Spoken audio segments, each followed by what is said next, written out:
السلام علیکم ورحمۃ اللہ وبرکاتہ۔ ناظرین، تہمینہ درانی لکھتی ہیں کہ وہ سب لوگوں کو غلام مصطفیٰ کھر کی شرافت، شرم و حیا اور اصول پسندی کی مثالیں دیتی اور ان کی تعریفوں سے ان کا امیج قائم کرتی، لیکن حقیقت تو یہ تھی کہ غلام مصطفیٰ کھر کی بد زبانی، گالی گلوچ، ہوس پرستی اور عورت بازی سے ان کے اپنے خاندان کی کوئی عورت محفوظ نہیں تھی۔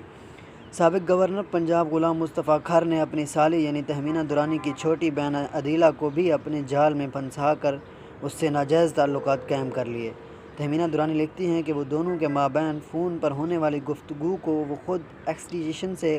کان لگا کر سنا کرتی تھیں۔ ایک طرف تو غلام مصطفیٰ کھر کی ہوس پرستی تو دوسری جانب عدیلہ کا اپنی بہن کے شوہر سے مختلف کی پینگیں بڑھانا تہمینہ درانی کا گھر سے برباد کر رہا تھا۔ تنگ آ کر تہمینہ درانی نے عدیلہ کو والدہ کے سامنے بٹھا کر بے عزت کیا اور ان کا گھر تباہ کرنے سے باز رہنے کو کہا، لیکن عدیلہ نے بڑی ہی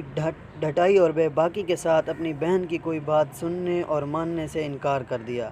کیونکہ وہ جانتی کہ غلام مصطفیٰ کھر اس کے ساتھ ہیں۔ اس محاذ پر ناکامی کے بعد تہمینہ درانی نے ڈرتے ڈرتے ہمت کر کے اپنے خاوند سے بات کی اور انہیں بتایا کہ وہ اپنی والدہ کے سامنے اپنی چھوٹی بہن کو منع کر چکی ہیں کہ وہ ان کے خاوند سے دور رہے۔ سابق گورنر نے یہ سنا تو طیش میں آ گئے اور فوری طور پر اپنی اہلیہ کو حکم طیش میں دیا کہ وہ سارے کپڑے اتار پھینکے۔ تہمینہ درانی کو اپنے شوہر کا حکم ماننا پڑا، جس کے بعد غلام مصطفیٰ کھر نے بندوق کے کندھے سے اپنی اہلیہ کو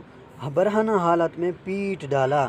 غلام مصطفیٰ کھر اتنے شدید غصے میں تھے کہ تہمینہ درانی ہاتھ جوڑتی رہیں کہ وہ انہیں کپڑے پہننے دیں، لیکن سابق گورنر نے ان کی ایک نہ سنی اور اسی حالت میں انہیں مارتے اور برا بھلا کہتے رہے، جس کے بعد مجبوراً تہمینہ درانی نے اپنے والدہ کو فون کر کے کہا کہ انہوں نے اپنی چھوٹی بہن کو جو کچھ کہا وہ جھوٹ اور بہتان تھا اور وہ کسی بات پر غصے میں آ کر یہ سب بات کہہ گئی تھیں۔ تہمینہ درانی بتاتی ہیں کہ غلام مصطفیٰ کھر ان گمان سے بھی زیادہ بدنام تھے۔ وہ جس محفل میں بھی جاتی تھیں، غلام مصطفیٰ کھر کی ہوس پرستی اور عورت پسندی کا ڈھنڈورا پہلے ہی سے پٹا ہوتا تھا۔ ناظرین، یہی تھی ویڈیو۔ اگر ویڈیو آپ کو پسند